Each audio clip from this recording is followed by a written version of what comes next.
Hello everyone, welcome back to my channel. In today's video I'm gonna show you how to install OBS Studio in Windows 11. So for the first, open my Chrome browser and search here to OBS Studio. Choose the first option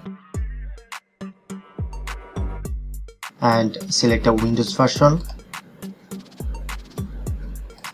And now start the download OBS Studio.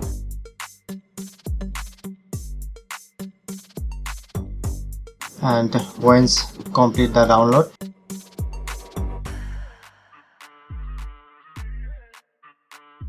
click on tap onto yes, next,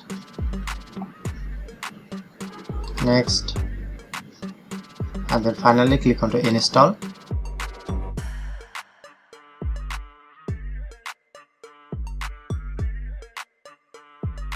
Click on to finish.